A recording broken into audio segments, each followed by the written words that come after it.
Times network ద్వారా గుర్తించబడ్డ India's number 1 varicose veins hospital Avis ని సంప్రదించండి. Welcome to Suman TV. నేను మీ సుమన్ టీవీ నాగ్. కోల్కతా ఇన్సిడెంట్కి సంబంధించి ఇవాళ ప్రతి ఒక్కరూ కూడా కోరుకుంటూ ఉన్నారు జస్టిస్ ఇన్ టైంలో జరగాలి అనేటువంటిది. అండ్ ప్రతి ఒక్కరూ కూడా వీడియో కింద కామెంట్ బాక్స్లో పోస్ట్ చేస్తూ ఉన్నారు.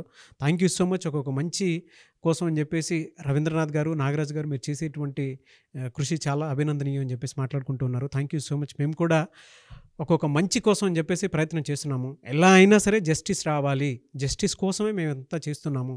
అయితే ఇందులో కొన్ని విషయాలు ఇప్పుడిప్పుడే బయటకు వస్తూ ఉన్నాయి. అంటే కొత్త విషయాలు కూడా బయటికి రావడం జరిగింది. పాలిగ్రఫీ టెస్ట్ అనేది ఒకటి జరిగింది. అయితే కోర్టులు దాన్ని పరిగణలోకి తీసుకుంటాయా సాక్ష్యాలుగా అనేటువంటిది ఈరోజు మనతో పాటు హైకోర్టు అడ్వకేట్ రవీంద్రనాథ్ గారు ఉన్నారు. వారి మాటలోనే అది అడిగి తెలుసుకుందాము. అండ్ ప్రతి ఒక్కరూ తెలుసుకోవాల్సినటువంటి విషయం, ఈ కేసు తర్వాత చాలామంది అంటే దేశం మొత్తం ఎప్పుడెప్పుడు దీనికి సంబంధించినటువంటి జస్టిస్ వస్తుంది అని ఎదురు చూస్తూ ఉన్నారు. అందులో భాగంగానే కొత్త టర్మినాలజీ, కొత్త విషయాలు ఆల్రెడీ ఉన్నా కూడా బయటికి రావడం జరుగుతుంది. లీగల్ పాయింట్ ఆఫ్ వ్యూ నుంచి చూసినప్పుడు పాలిగ్రఫీ టెస్ట్ ఎప్పుడైనా సరే ఏదైనా ఇన్సిడెంట్ జరిగితే తీసుకునేటువంటి అవకాశం ఉందా సాక్ష్యాలుగా, అండ్ ఎస్పెషల్లీ ఈ కేసులో ఏ విధంగా ఉంటుంది అనేది రవీంద్రనాథ్ గారి మాటలో అడిగి తెలుసుకుందాం. Hello sir. హాయ్ అండి నాగరాజ్ గారు. ఈ పాలిగ్రఫీ టెస్ట్ అనేది ఈ కేసులో ప్రధానంగా తీసుకుంటూ ఉన్నారు అని చెప్పేసి అన్నారు. అంటే దీనికి సంబంధించినటువంటి టెస్ట్ ఏ విధంగా ఉంటుంది అండ్ నిజంగానే కోర్టులు దాన్ని పరిగణలోకి తీసుకుంటాయా? కలకటాలో జరిగినటువంటి ఈ ట్రైనీ డాక్టర్ ఏదైతే ఈ మర్డర్ మిస్టరీకి సంబంధించి దాన్ని ఛేదించే ఉద్దేశంలో సిబిఐ కోర్టు అనుమతి తీసుకుంది. అంటే సిబిఐ వాళ్ళకి ఒక డైరెక్షన్ ఇవ్వాలి హైకోర్టు. అంటే సిబిఐ వాళ్ళు డైరెక్ట్గా రాలేరు, హైకోర్టు అనుమతిస్తే తప్ప ఇట్లాంటి టెస్టులకి వాళ్ళు డైరెక్ట్గా చేయడానికి అవకాశం ఉండదు. అది కూడా జిల్లా మ్యాజిస్ట్రేషన్ అంటే డిస్ట్రిక్ట్ మ్యాజిస్ట్రేట్ యొక్క ఆధ్వర్యంలోనే జరగాలి. ఇది జ్యుడిషియల్ కస్టడీ అంటారు. ఆ కస్టడీలో ఈ టెస్ట్ని చేస్తారు. దీన్ని పాలిగ్రఫీ టెస్ట్ అంటారు. దాన్ని కరెక్ట్గా చెప్పాలని లై డిటెక్టర్ టెస్ట్ అంటారు.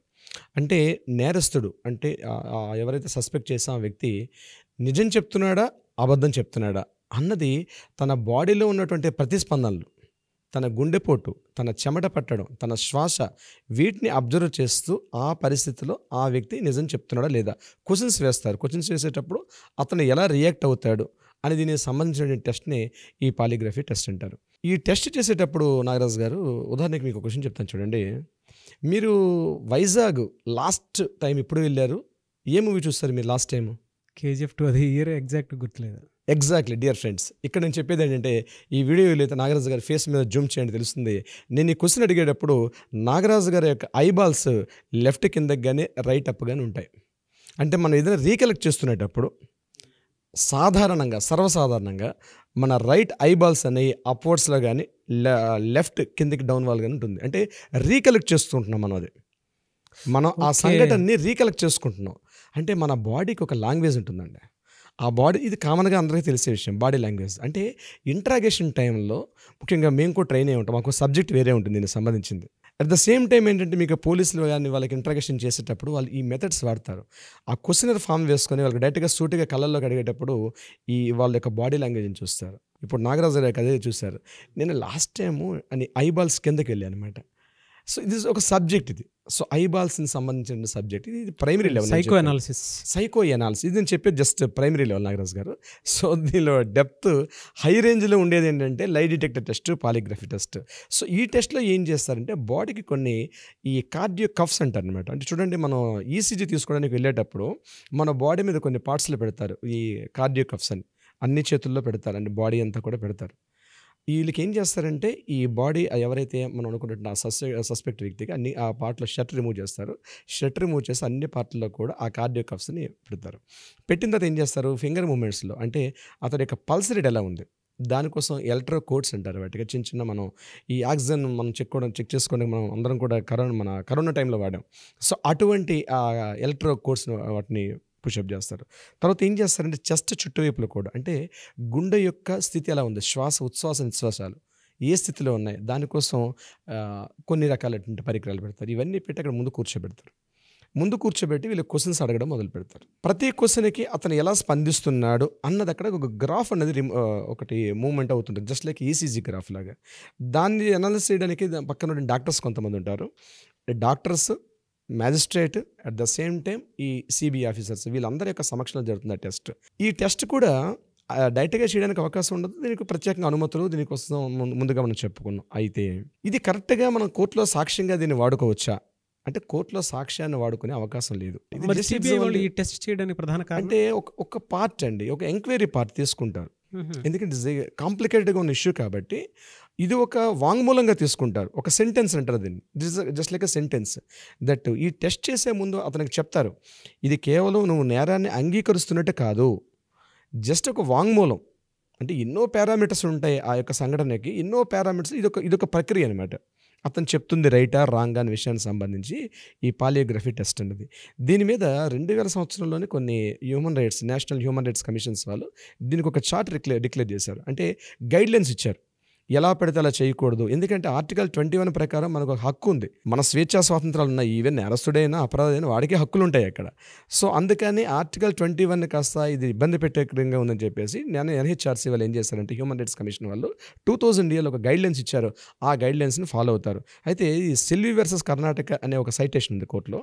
ఆ కేసులో మాత్రం క్లియర్ చెప్పారన్నమాట, ఇది మాత్రం సాక్ష్యం కాదు, ఇది నాట్ ప్రైమరీ ఎవిడెన్స్. ఎందుకంటే మన కోర్టులన్నీ పనిచేసేవన్నీ కూడా ఎవిడెన్స్ యాక్ట్ ప్రకారం, ఇండియన్ యాక్ట్ ఎవిడెన్స్ యాక్ట్ 1862 ప్రకారమే. అంటే కోర్టుకు కావాల్సింది కళ్ళ గంతులు ఉంటాయి, కోర్టుకి సాక్ష్యాధారాలు కావాలి. అక్కడ జరిగిందా జరగలేదు ఎవరు చూడరు.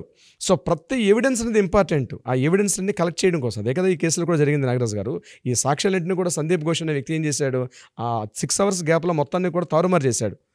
సో సాక్ష్యాలని వీళ్ళు కలెక్ట్ చేసే ప్రక్రియ, ఈ పాలియోగ్రఫీ అనేది కూడా ఒక పార్ట్ ఆఫ్ యాక్టివిటీగా మనం చెప్పుకోవచ్చు. ఈరోజు ఏదైతే తీస్తున్నారో ఈ పాలియోగ్రఫీ టెస్ట్ కూడా కొంతవరకు ఉపయోగపడుతుంది. ఎందుకంటే ఈ సంజయ్ రాయ్ అనే వ్యక్తి ఎవడైతే ఉన్నాడో ఇతడు కొంత నేర ప్రవృత్తి కలిగిన వ్యక్తిగా ఉన్నాడని మనకు ఆయన ప్రీవియస్ చెప్తుంది. కాబట్టి ఈ టెస్ట్ని ఆ రెండింటిని పెట్టి కంపేర్ చేస్తారు. సినిమాలో దీన్ని కాస్త చాలా జోవియల్గా ఒక సినిమాలో సూపర్ సినిమాలో చూపించాడు ఆయన, ఏదో ఆలీతో చూపించిన సంఘటనలో ఉంటుంది. అది దట్ ఇస్ ఫన్నీ అనుకోండి, అలా ఉండదు, సినిమాలో చెప్పినట్టుగా ఉండదు. ఇట్స్ ప్యూర్లీ ఒక సైంటిఫిక్ మెథడ్లో, ఒక టెక్నికల్ మెథడ్లో దీన్ని చేస్తారు. ఇది ఇండియాలో చాలా సందర్భాలు చేశారు, చాలా కేసుల్లో కూడా.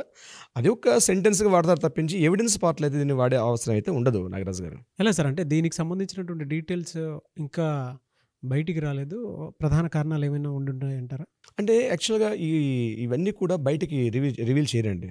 ఆ రిపోర్ట్స్ అన్ని కూడా కాన్ఫిడెన్షియల్గా పెడతారు. ఎందుకు చేస్తారంటే, ఒకవేళ బయటికి రివీల్ చేసిన పక్షంలో సాక్ష్యాలను తారుమారు చేసే వ్యక్తులు ఉంటారు ఇందులో. ఎందుకంటే ఇందులో ఒక వ్యక్తి కూడా ప్రమేయం కాదు, it's a group of activity. Even though government కూడా దీన్ని సపోర్ట్ చేసింది ఈ విషయంలో. ఎందుకంటే పెద్ద పెద్ద తలకాయలు ఉన్నాయి దీంట్లో, పెద్ద పెద్ద హెడ్స్ ఉన్నారు. 99% ఏం చేస్తారంటే ఇటువంటి రిపోర్ట్స్ అన్ని ఓపెన్గా చేయరు. ప్రతి రిపోర్ట్ కూడా ఓన్లీ కోర్టులో ప్రవేశపెడతారు. వన్స్ కోర్టు జడ్జిమెంట్ వచ్చిన తర్వాత అప్పుడు రివీల్ అవుతాయి ఇవన్నీ కూడా. సో మనం కేస్ స్టడీ చేసేటప్పుడు అప్పుడు ఉపయోగపడతాయి. బట్ ట్రయల్స్లో ఉంది కాబట్టి ఎవిడెన్స్లు సేకరించే ప్రక్రియలో భాగంగా మాత్రమే ఇట్లాంటి టెస్టులని చేస్తారు. బహుశా ఇది సంజయ్ రాయ్కి ఒకటిగా కాదు, సందీప్ ఘోష్, అదే ఎక్స్ ప్రిన్సిపాల్ ఎవరైతే ఉన్నారో సందీప్ ఘోష్ కూడా ఈ లై డిటెక్టర్ టెస్ట్ చేయాల్సిన అవసరం ఉంది. నాకు తెలిసి బహుశా అది కూడా జరిగే అవసరం ఉంటుంది ఈ టెస్టులు. అయితే ఇదేంటంటే సార్, ప్రత్యేకంగా నాగరాజు గారు, వెరీ కాన్ఫిడెన్షియల్ అండి. ఇవన్నీ కూడా సీక్రెట్స్ మెయింటైన్ చేస్తారు వీటికి. సిబిఐ డిపార్ట్మెంట్లో మనం అనుకుంటాం సినిమాలో చూపించేట్టుగా కొడతారు, భయంకరంగా టార్చర్ అని కాదు, కానీ ఇదంతా ఒక టెక్నికల్ పారామీటర్లో చేస్తారు. అయితే అదృష్టవశాత్తు ఏంటంటే, ఫార్చునేట్గా ఈరోజు సుప్రీంకోర్టు మనకి ఇచ్చేటువంటి గైడ్లైన్స్ ప్రతిదీ మనకి మీడియాలో ఓపెన్ అప్ అవుతుంది. నేను అనుకుంటాను మరొక 10 yearsలోనే ఇవి కూడా ఓపెన్ అప్ అవుతాయి. నేను ఒకటే ఆశిస్తున్నానండి, యాజ్ ఎ లాయర్గా నాకు తెలిసింది ఏంటంటే, ఇవి ఏవైతే జరుగుతున్నాయో ఓపెన్ ఫారంలో రావాలి. ఒక పెద్ద బిగ్ స్టేడియంలో మీడియాని అందరినీ పిలిపించి ఒక క్లోజ్డ్ సర్క్యూట్లా కాకుండా ఓపెన్ చేసినప్పుడు ఏమవుతాయంటే, ప్రతి ఒక్కరికి ఏం జరుగుతుందో తెలుస్తుంది. ఇట్లాంటి సంఘటనల మీద అవగాహన వస్తుందండి. మనం ఫస్ట్ ఎపిసోడ్లో కూడా అదే చేస్తాం నాగరాజు గారు. మీరు మంచి గైడెన్స్ ఆ రోజు ఇచ్చిన, మీరు అడ్వైస్ కూడా సూపర్ అడ్వైస్. అది ఏంటంటే, ప్రతి చోట మన పెద్ద పెద్ద హోర్డింగ్స్ పెట్టాలి, మినిమం ప్రైమరీ అవగాహన చట్టాలు. ఒక స్త్రీ బయటకు వచ్చి మన సొసైటీలో తిరగాలనుకుంటే ఆమెను ఇబ్బంది కలిగిస్తే ఏం జరుగుతుంది అని చెప్పే కొన్ని యాక్ట్స్ అయితే ఉన్నా, ఆ యాక్ట్స్ని మాత్రం ఖచ్చితంగా డిస్ప్లే చేయాలి.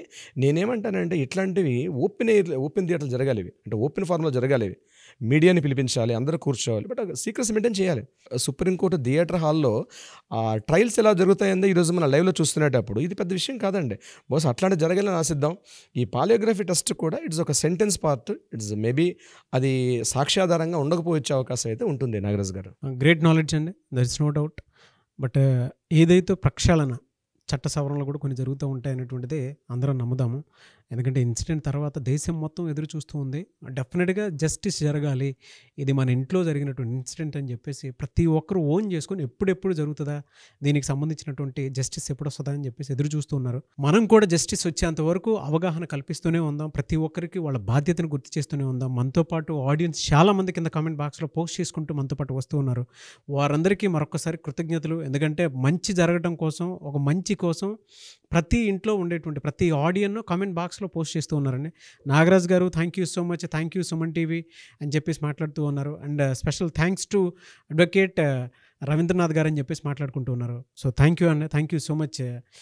త్వరగా జస్టిస్ రావాలని మాత్రం కోరుకుందామండి. సుమన్ టీవీ చేస్తున్న యజ్ఞంలో ప్రతి ఒక్కరు కూడా ఒక సమిధలుగా ఉంటే సత్వర న్యాయం జరిగే అవకాశం ఉంటుంది నాగరాజ్ గారు. ఎస్ సార్, డెఫినెట్గా అండి. సత్వర న్యాయం కోసమే సుమన్ టీవీ దీన్ని యజ్ఞంగా తీసుకొని ముందుకు వెళ్తూ ఉంది. ఇనీషియల్గా నేను స్టార్ట్ చేసింది కూడా ఒక మంచి కోసమే. ఇది డెఫినెట్గా దీంట్లో జస్టిస్ జరగాలి. అవునండి Nagaraj garu. Thank you sir. Thank you అండి Nagaraj garu. Thank you so much.